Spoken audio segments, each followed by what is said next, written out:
পড়শি বিবাদে ধুন্ধুমার চলল গুলি। হুগলির চুচুড়ার ঘটনা। মা ছেলেকে লক্ষ্য করে গুলি প্রতিবেশী প্রৌঢ়ের। যুবককে ধাক্কা মেরে পুকুরে ফেলে দেওয়ার অভিযোগ প্রতিবেশী সুনীল দেবনাথের বিরুদ্ধে। পুকুর থেকে উঠলে কাটারি নিয়ে তারা ছেলেকে বাঁচাতে মা এগিয়ে এলে গুলি চালায় প্রতিবেশী প্রৌঢ়। যখন মা ছেলেকে চুচুড়ার ইমামবাড়া হাসপাতালে নিয়ে যাওয়া হয়, অভিযুক্তকে গ্রেফতার পুলিশের। বাজেয়াপ্ত আগ্নেয়াস্ত্র। যাকে তাকে কোপাতে যায়, ছুরি নিয়ে মারতে যায়। এর বউ ছেলে মেয়ে সব সমান। ঝামেলা বাদে বউ ছুরি বা কাটারি যোগান দেয়। এরা এইরকম টাইপের। অনেক ছেলেদের কোপাতে গেছে, অনেক ছেলেকে কুপিয়েছে। বন্দুকটা যেহেতু লাইসেন্স করা, বন্দুকটা নিয়ে যখন তখন যাকে তাকে নিয়ে শাসাতে যায়, মারতে যায়। আজকে তো সেইটার গুলি চালিয়ে দিল। কিসে কাজ করে? ওই নাইট গার্ডে। হাঁসের জন্য তো গুগলিটা তোলার সময় তখন উনি বাড়িতে বেরিয়ে স্ক্রু ড্রাইভার কোমরেই গুঁজে নিয়ে এসেছিল। তা বলছে কি এইখানে কিছু করা হবে না। তখন হাজব্যান্ড পুকুর দিয়ে উঠে এসেছে। তখন উনি কি করেছে, ওনাকে ওই অবস্থায় ধাক্কা মেরে নিচনে ফেলে দিয়েছে। বাবা ছেলে মিলে দুজনে ধরে রেখেছে আমার হাজব্যান্ডকে। তারপরে দা দিয়ে মারতে পারছে না, বলে তোকে এই দিয়ে কাটবো, এরকম করবো, ওরকম করবো। বন্দুকটা নিয়ে এসে নোংরা ভাষায় গালাগালি দিয়ে বলেছে আজকে তোকে মেরেই ফেলবো। তারপরে ওইখান থেকে টার্গেট করেছে ওনাকে মারার জন্য। মেরেছে যখন চিৎকারটা হয়েছে, তারপরে আমি এখান থেকে ছুটে এসে দেখছি দুজনে লেগেছে। বিষাক্ত স্যালাইনে প্রসূতি মৃত্যুতে করা স্বাস্থ্য দপ্তর। স্বাস্থ্য সচিবের সঙ্গে বৈঠক মেদিনীপুর মেডিকেলের প্রিন্সিপাল ও পশ্চিম মেদিনীপুর সিএমওএইচের। পরিস্থিতি সরজমিনে দেখার পর রিপোর্ট পেশ তদন্ত কমিটির। কোথায় গলদ, কার গাফিলতি তা জানতে পদক্ষেপের পথে স্বাস্থ্য দপ্তর। আমাদের আজকে ইনকোয়ারি টিমের সাথে কথা হয়েছে যে যারা পেশেন্ট আছেন তাদের কিভাবে চিকিৎসা চলছে সেটা নিয়ে আলোচনা হলো। সাথে সাথে কি ঘটনা ঘটতে পারে তা নিয়ে ডিটেল আলোচনা হয়েছে। Detail inquiry report will come to us by tomorrow. Only then anything further steps can be taken. শনিবারের পর রবিবারও প্রসূতি মৃত্যুর প্রতিবাদে বিক্ষোভ। মেদিনীপুর মেডিকেল কলেজ হাসপাতালের সুপারের ঘরের সামনে এসএফআই ডিওয়াইএফআই এর বিক্ষোভ। বিল্ডিং এর সামনে ঘরের তালা বিক্ষোভকারীদের। মীনাক্ষী মুখোপাধ্যায় নেতৃত্বে চলে প্রতিবাদ মিছিল। প্রসূতি মৃত্যুর প্রতিবাদে হাসপাতালের বাইরে বিক্ষোভে সামিল বিজেপি যুব মোর্চাও। মেদিনীপুর মেডিকেলে বিষ স্যালাইনে প্রসূতির মৃত্যুর চেয়ে প্রতিবাদে রবিবার ডালখোলার মিঠাপুর এলাকায় জাতীয় সড়ক অবরোধ করে বিক্ষোভ এসএফআই ডিওয়াইএফআই এর। অবরোধের জেরে কিছু সময়ের জন্য ব্যাহত যান চলাচল। কিছুক্ষণ অবরোধের পর ডালখোলা থানার নেতৃত্বে নিয়ন্ত্রণে আসে পরিস্থিতি।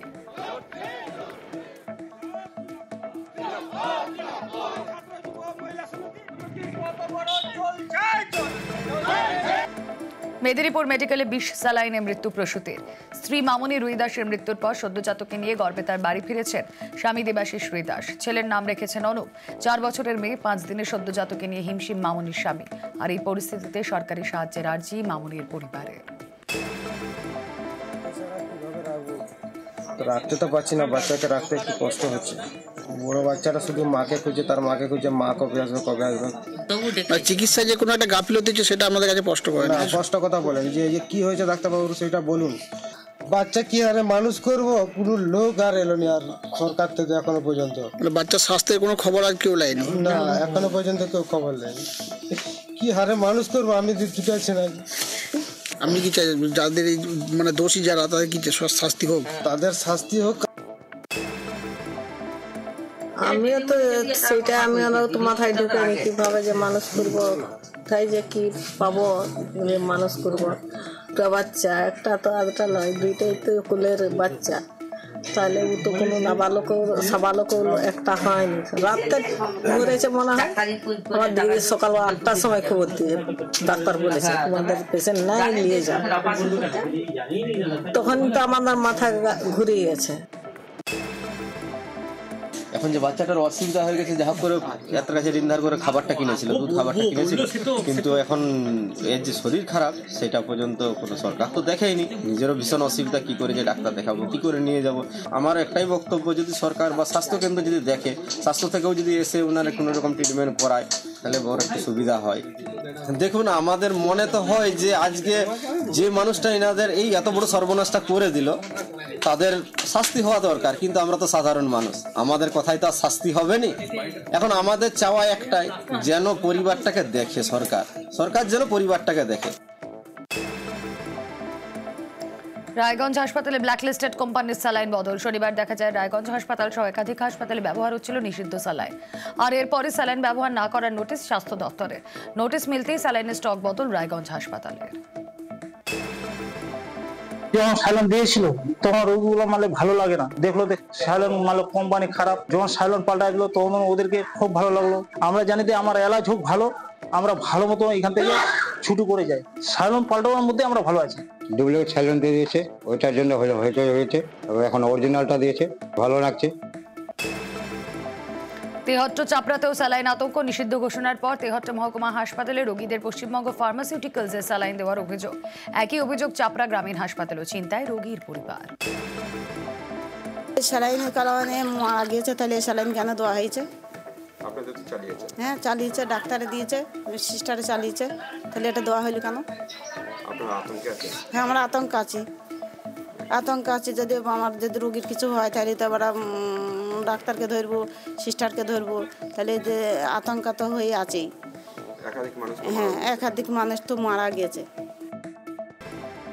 লাইগেশন করাতে গিয়ে রোগীর মৃত্যু। ভুল চিকিৎসায় মৃত্যুর অভিযোগে সিউড়ি সুপার স্পেশালিটি হাসপাতালে উত্তেজনা। শুক্রবার লাইগেশন করানোর জন্য হাসপাতালে ভর্তি হন দুর্লভপুরের বাসিন্দা মামনি দলুই। শনিবার তার অস্ত্রোপচার হয়। রবিবার ছুটির আগে হাসপাতালের তরফে মহিলাকে ওষুধ দেওয়া হয় বলে দাবি পরিবারের। এরপরই মৃত্যু। নিরাপত্তা রক্ষীদের সঙ্গে ধস্তাধস্তি মারধর। পরিস্থিতি সামলাতে গিয়ে আহত এক মহিলা পুলিশ কর্মী। সকালে হঠাৎ একটু শরীর খারাপ ছিল, হঠাৎ একটা ওষুধ দিলে, ওষুধ খাবার পরই বোনের অবস্থা খুব খারাপ। নাক দিকে মুখ দিকে ব্লাড ভাঙতে লেগে গেল। জিজ্ঞেস করাতে ডাক্তার বলছে তোর হার্টের প্রবলেম ছিল।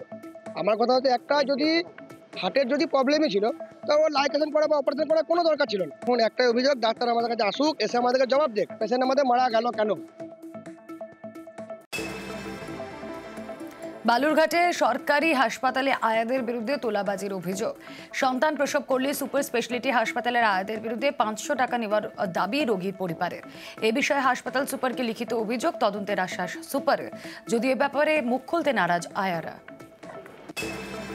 ডেলিভারি পেশেন্টকে আমি লেবার রুমে নিয়ে যাই। আমার স্ত্রী ছিল সঙ্গে, এবার আমার স্ত্রীর কাছে যে আমরা কয়েকজন আছি, এর জন্য 500 টাকা লাগবে। এবার স্ত্রী যখন বাইরে এসে আমাকে যে বলে যে এরকম 500 টাকা লাগবে ক্ষেত্রে, আমি কি জন্য টাকাটা লাগবে, তখন বলছে যে এরকম মাসিদেরকে দিতে হবে।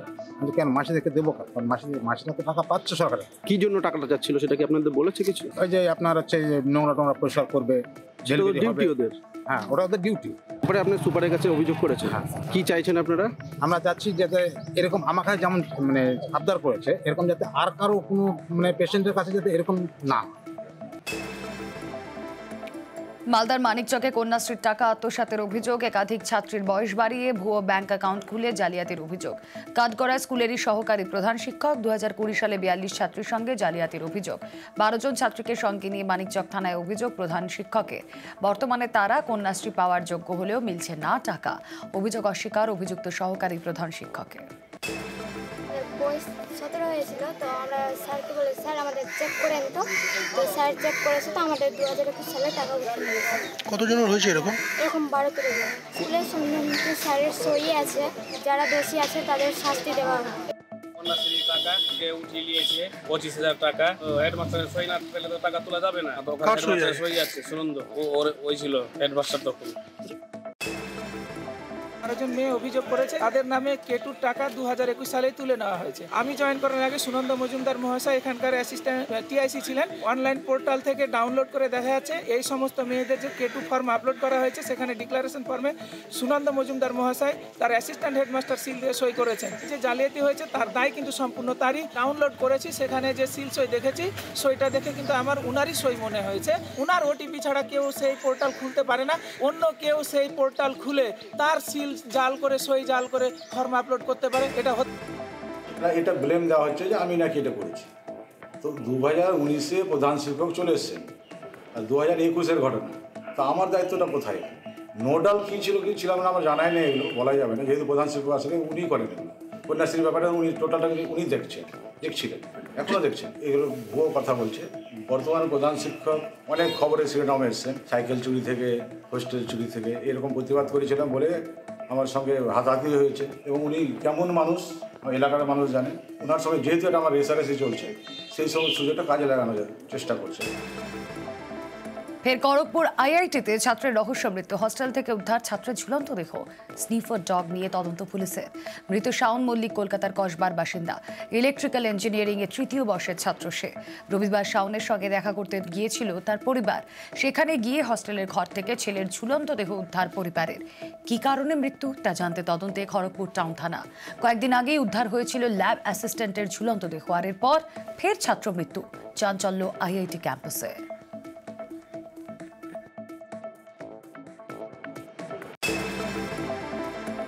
বাগুড়া সোনামুখী দক্ষিণশোল গ্রামে পানীয় জলের সংকট। দীর্ঘদিন ধরে জল সমস্যায় জেরবার গ্রামে 40 থেকে 50টি পরিবার। 2022 সালে 36 লক্ষ টাকা খরচে পিএইচির জল জীবন মিশন প্রকল্পে গ্রামে তৈরি হয় পানীয় জলের ট্যাঙ্ক, কিন্তু প্রত্যেকটি বাড়িতে কল থাকলেও জল মিলছে না, এমনটাই অভিযোগ।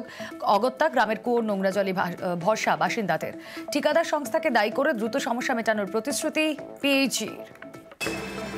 ট্যাপ বসানো হয়েছে 3 বছর আগে, ওই ট্যাপ থেকে কোনো জল নাই, আর আমরা এখনো কুয়োর জল খাচ্ছি। আর ট্যাঙ্কটা বসিয়ে দিয়ে গেছে, বোরিং হয়েছে 3 বছর আগে। কতদিন সমস্যা এই জলের আপনাদের? আমাদের 5-6 বছর সমস্যা হচ্ছে।